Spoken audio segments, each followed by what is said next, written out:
میرے نبی پاک علیہ السلام نے فرمایا ایک بندہ گنجا تھا، کوئی شے نہیں تھی، سر پہ بال بھی نہیں تھے، رویا کرتا۔ اللہ تعالیٰ نے فرشتے کو بھیجا، تجھے کیا چاہیے؟ تو کہنے لگا بال آ جائیں اور تھوڑا مال آ جائے۔ فرشتے نے ہاتھ پھیرا تو بال بھی آ گئے تو بکریاں بھی آ گئیں، لائنیں لگ گئیں، مال ہی مال ہو گئے۔ دوسرے کے پاس گیا، وہ کوڑا تھا، اس کو جا کے کہا کیا چاہیے؟ کہنے لگا شفا ہو جائے اور کچھ اللہ تعالیٰ آسانی کر دے۔ شفا بھی ہو گئی، گائیں بھی دے دی، بھینسیں بھی دے دی، مال ہی مال ہو گئی۔ پھر ایک کے پاس گیا، وہ اندھا تھا، تجھے کیا چاہیے؟ اس نے کہا آنکھیں مل جائیں اور کچھ ساتھ اللہ مال دے دے۔ اونٹ ہی اونٹ ہو گئے۔ جب بڑا نواز دیا تو پھر مالک نے امتحان لینے کا ارادہ کیا، یاری تیری سونا ہے پر آزمائشاں بھی تیریاں اگ، آزمائشاں تیریاں، صحیح کہہ رہا ہوں، آزمائشاں تیریاں، یاری تیری سونا ہے پر آزمائشاں تیریاں، اے سونا پرکھیا جاوندا ہی پہلو نال لگاں دے لگ۔ اللہ نے فرمایا آزمائش کرو۔ سب سے پہلے گنجے کے پاس آئے، اسے کہا اللہ کے رستے میں کچھ دیکھنے لگا، میرے خرچے ہی بڑے ہیں، دیکھو تو صحیح کتنی مشکل میں وقت گزارتا ہوں، حال ہی کوئی نہیں۔ تو اس نے کہا میں نے تو سنا ہے تو گنجا اور بھوکا ننگا تھا۔ کہنے لگا میں تو جدی پشتی رئیس اعظم ہوں، تجھے کس پاگل نے کہا ہے بھاگ جا؟ اس نے کہا اچھا جیسے تو تھا ویسے ہی ہو جائے۔ کھیت کھلیان اجڑ گئے، پھر سے گنجا ہو گیا۔ حضور علیہ السلام فرمانے لگے، پھر وہ اس کے پاس گیا جو کوڑا تھا، اسے کہا کچھ دے۔ کہنے لگا خرچے ہی بڑے، اب پوچھ لیں کسی امیر آدمی سے، کہے گا چکی کے نیچے ہاتھ ہے میرا، میرے سے زیادہ تو اب پریشان بندہ ہی کوئی نہیں، کیا بتاؤں آپ کو، اتنا ٹیکس ہے، اتنا جرمانہ ہے، فلانی شے، بڑا کچھ گنواتے ہیں لوگ۔ اس نے کہا میں نے تو سنا تو پہلے کوڑا تھا۔ اس نے کہا جا دوڑ جا، میں تو رئیس اعظم ہوں، دادا بھی پردادا بھی اور ساری نسل ہی۔ اس نے کہا اچھا جیسے تو تھا ویسے ہی ہو جائے۔ پھر وہ گیا اندھے کے پاس اور جا کے کہا اللہ کے نام پہ کچھ دے۔ تو کہنے لگا رب کے نام پہ؟ یہ کھڑے ہیں اونٹ، جتنے تیرے دل کرے لے جا۔ اس نے کہا کیا معنی اس بات کا؟ کہنے لگا یار تجھے کیا بتاؤں، میں تو اندھا تھا، میں نے تو کبھی دنیا دیکھی نہیں تھی، پھر اس کریم نے فضل کیا تو مجھے بڑا کچھ دکھایا، میں کیا بتاؤں، میرا دل کر رہا ہے کہہ دوں کہ پھر اس نے کعبہ دکھایا، پھر اس نے روضہ رسول دکھایا،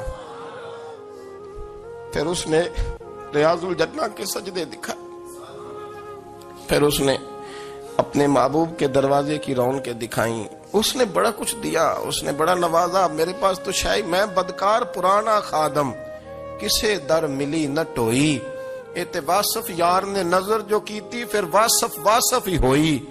یہ تو اس کا کرم ہوا۔ تو یہ وہ کہنے لگا تو اللہ کے نام پہ جان مانگ، میں وہ بھی دینے کو تیار، میرے پاس تو شے ہی کوئی نہیں تھی، مجھے تو اپنا پتہ ہے، میں تو کوئی شے نہیں تھا، کچھ نہیں تھا میرے پاس۔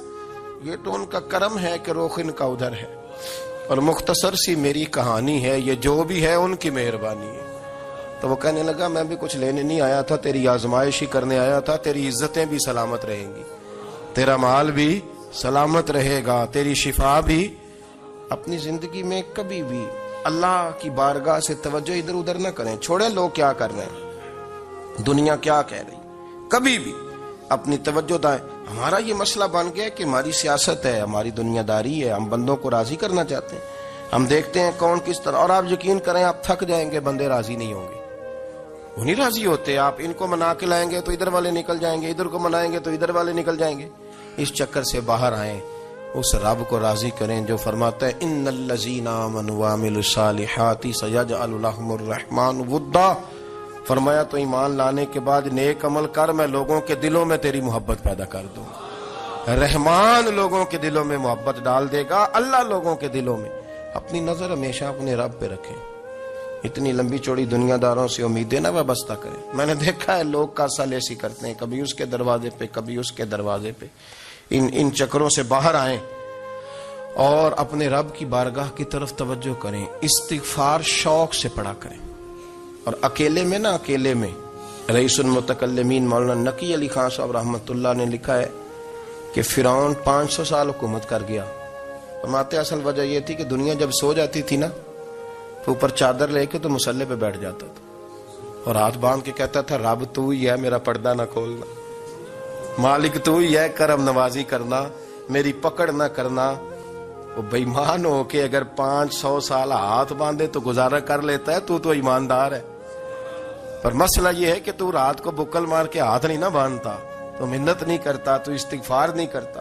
توبہ کریں تو بچے رہیں، وہ اتنی لمبی حکومت کر گیا چونکہ رات کو کہتا تھا مالک رب تو ہی ہے، لیکن مہربانی فرما میری پکڑ نہ فرما، تو اللہ نے تو اس کو مہلت دے دی۔ کافروں کو آج بھی مہلت دی ہوئی نہیں رب نے۔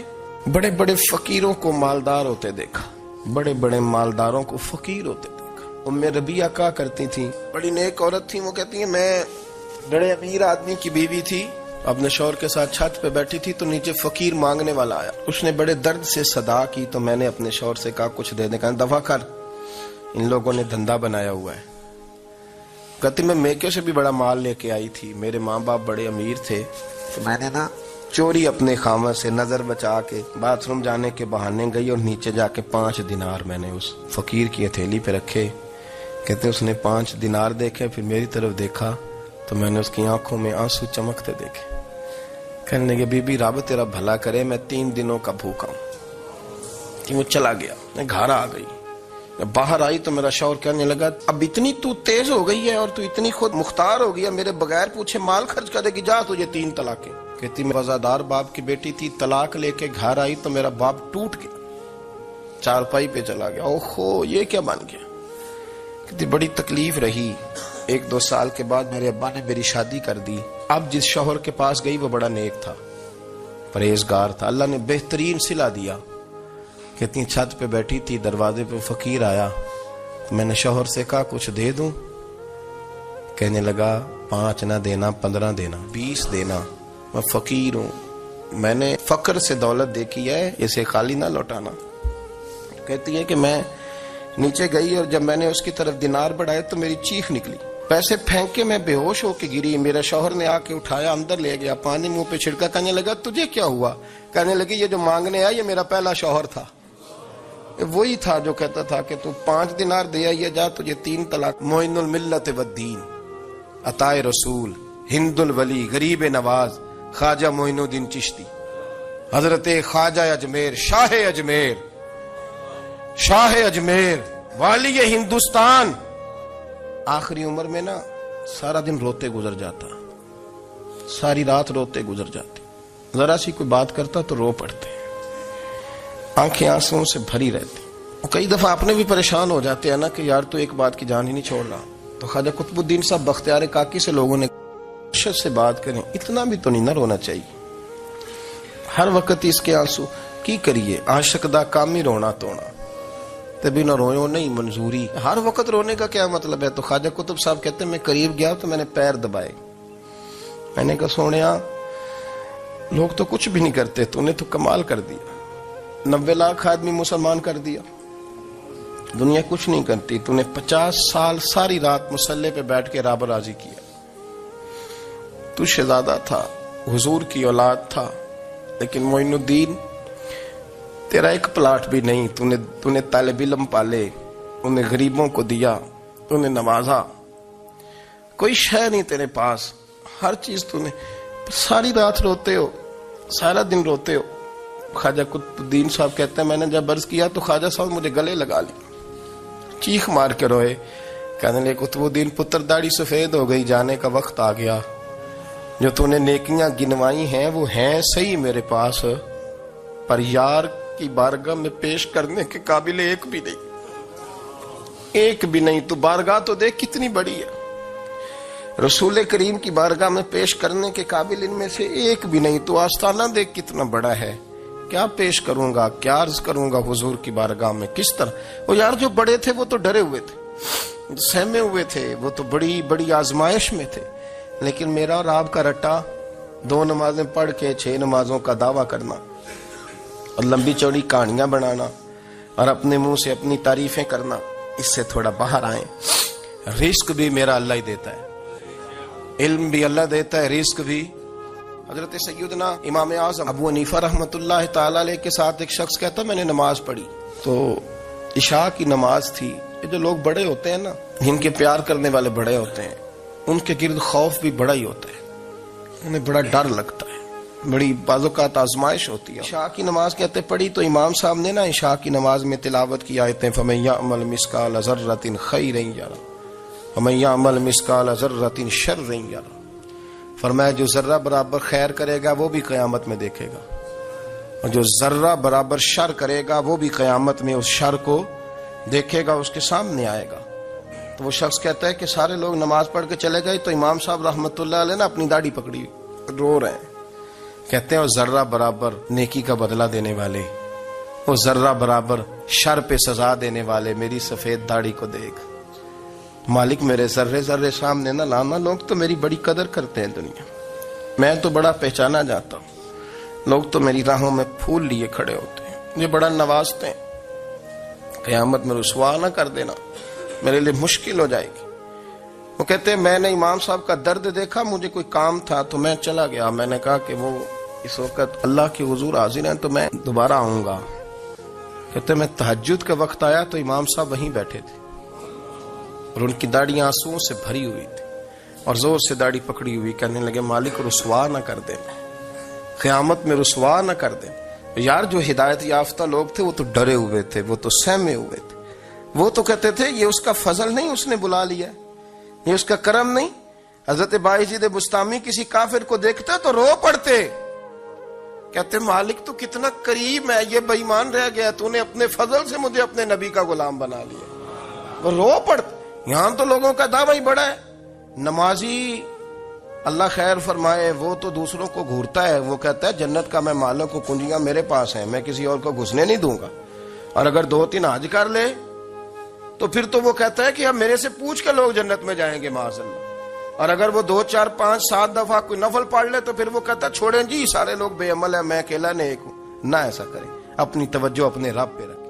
جب یہ نظریہ بن گیا، جب یہ ذہن بن گیا کہ پیدا اللہ نے کیا ہے، دینا اللہ نے ہے، عطا کرنے والا اللہ ہے، نوازنے والا اللہ ہے، تو پھر ساری توجہ دنیا داروں کی طرف رکھنا. میں اللہ والوں کی طرف توجہ رکھنے کا قائل ہوں، لیکن وہ بھی کوئی آستانہ ہے کہ جہاں حق مرشد کا نعرہ تو بڑا لگے پر رب کا نام ہی نہ سننے کو ملے. یہ بھی کوئی بات ہوئی کہ جہاں یہ تو نعرہ زور سے لگے کہ جیوے جیوے مرشد جیوے، لیکن استغفار کا درس ہی نہ ملے.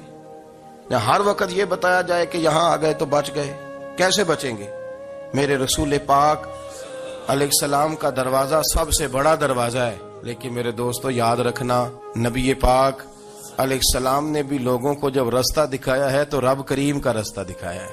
میرے رسول کریم سید عالم صلی اللہ تعالی علیہ وسلم نے لوگوں کی اللہ کی جانب توجہ کرا. میری بات کو اچھے طریقے سے سمجھیے گا.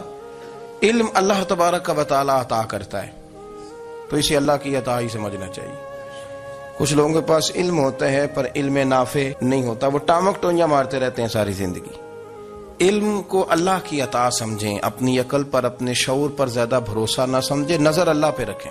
حضرت مولا علی شیر خدا کرم اللہ تعالی وجہہ الکریم سے کسی نے پوچھا تھا بڑا عالم کون ہوتا ہے؟ ہمارے ہاں تو اب وہ والے عالم پائے جاتے ہیں نا اللہ ماشاءاللہ، جو ممبر پہ بیٹھتے ہیں تو دعوے ہی دعوے، اس طرح کے عالم ہمارے ہاں پائے جاتے ہیں، وہ ہر بات میں دعویٰ کرتے ہیں. یہ مزاج علماء کا نہیں. حضرت علی المرتضیٰ سے کسی نے پوچھا بڑا عالم کون ہوتا ہے؟ فرمایا بڑا عالم وہ ہوتا ہے کہ جسے مسئلے کا پتہ نہ ہو تو وہ کہہ دے مجھے نہیں پتا، میں پتہ کر کے بتاؤں گا، غلط بات بیان نہ کرے. امام مالک سے کسی نے کوئی مسئلہ پوچھا تو آپ فرمانے لگے مجھے اس سوال کا جواب نہیں آتا. وہ کہنے لگا آپ اتنے بڑے امام ہیں تو اس سوال کا جواب نہیں آتا. فرمانے لگے اگر مجھے ہر سوال کا جواب آتا پھر تو میں خدا ہوتا. مجھے تو اتنا آتا ہے جتنا میرے رب نے مجھے عطا کر دیا ہے. اپنی نظر اللہ پہ رکھیں. نکل آئیں اس معمے سے باہر کہ میں کوئی بلا ہوں، مجھے بڑا پتہ ہے، میرے پاس 6 ڈگریاں ہیں، مجھے 10 جگہ پہ تدریس کا شغف حاصل ہے. اس سے نکلیں باہر. قرآن مجید دیکھیے گا اللہ تعالیٰ نے ارادہ قدرت فرمایا کہ میں حضرت آدم کو بناؤں گا. پھر بنانے کے بعد فرمایا فرشتوں سجدہ کرو آدم کو. سب نے سجدہ کیا الا ابلیس ابا واستکبر وکان من الکافرین، سوائے ابلیس کے. اس نے انکار بھی کیا اور تکبر بھی کیا اور کافروں میں سے ہو گیا. تو یہ جب اللہ تعالیٰ نے سجدہ کرایا تو کیسے کرایا؟ اللہ تبارک و تعالیٰ نے نا حضرت آدم کو علم سکھایا خود. وعلم آدم الاسماء کلہا. خود اللہ فرماتا کہ میں نے جناب آدم علیہ السلام کو تمام اشیاء کے نام سکھائے. تو وہ چیزیں پھر میں نے نا اللہ فرماتے میں نے فرشتوں پہ پیش کی. میں نے کہا کہ بتاؤ ان کے نام کیا ہے. تو فرشتوں نے جو جواب دیا وہ سمجھنے والا ہے. اللہ نے چونکہ خود علم سکھایا تھا حضرت آدم کو لیکن فرشتوں کو نہیں سکھایا تھا. تو اللہ کریم نے فرمایا فرشتوں یہ بتاؤ ان چیزوں کے نام کیا ہیں. تو فرشتے کیا کہتے ہیں؟ فرشتے عرض کرتے ہیں قالوا سبحانک لا علم لنا. آپ کبھی یقین کریں اس چیز کی لذت لے تو مزہ آ جائے. کہا قالوا سبحانک، کہنے لگے تو پاک ہے۔ آدم علیہ السلام کو نام سکھا لیے، پھر فرشتوں کے سامنے وہ چیزیں پیش کر کے کہا ان چیزوں کے نام بتاؤ، تو فرشتے کیا کہتے ہیں؟ کہتے ہیں قالوا سبحانک، تو پاک ہے، لا علم لنا، ہمارے پاس کوئی علم نہیں، الا ما علمتنا، ہمیں تو اتنا پتہ جتنا تو نے ہمیں سکھا دیا۔ اور یہ کیوں تو نے ہمیں جتنا سکھایا اتنا پتہ ہے؟ فرشتے یہ نہیں کہتے یا اللہ تو زیادہ سکھا، آدم کو دیا تو ہمیں بھی دے، یہ نہیں فرمایا، فرمایا انکا انت العلیم الحکیم، اے اللہ تو علم والا بھی ہے اور حکمت والا بھی ہے، تجھے پتہ ہے کس کو کتنا دینا ہے، جتنا تو نے مناسب سمجھا جناب آدم کو دیا، اور جتنا تو نے بہتر سمجھا وہ تو نے ہمیں عطا فرمایا۔ میرے عزیز، علم اگر آپ کے پاس ہے تو اس کو اللہ کی عطا سمجھیں۔ ہمارے ہاں بہت سارے لوگ بن کے بیٹھ جاتے ہیں، میں اکثر کہتا ہوں کہ پھر وہ دعوے کرتے ہیں میرے علاقے والے جاہل ہیں، میرے شہر والے جاہل ہیں، میرے خاندان والے پڑھے نہیں۔ یہ آپ کا دعویٰ ہے، یہ آپ کو خراب کر دے گا۔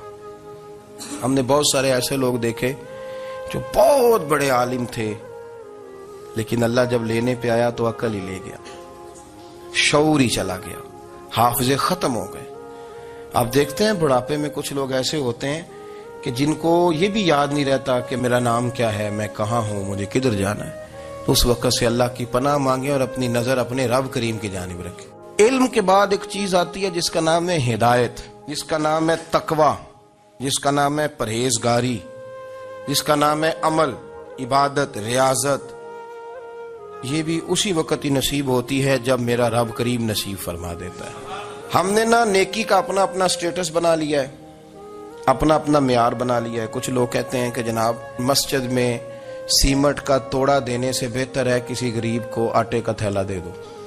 اب اس نے اپنا مزاج بنا لیا نا نیکی کا، اس نے اپنا سٹیٹس بنا لیا۔ میرا یہ سوال ہے کہ نبی پاک صلی اللہ تعالی علیہ وسلم جب مدینہ شریف آئے تھے تو حضور نے سب سے پہلے غریبوں میں آٹا تقسیم کیا تھا کہ سب سے پہلے مسجد بنائی تھی؟ کیا عجیب لوگوں کا رنگ ہے، اپنی مرضی کی ہدایت، اپنی مرضی کا تقوی، اپنی مرضی کا معیار۔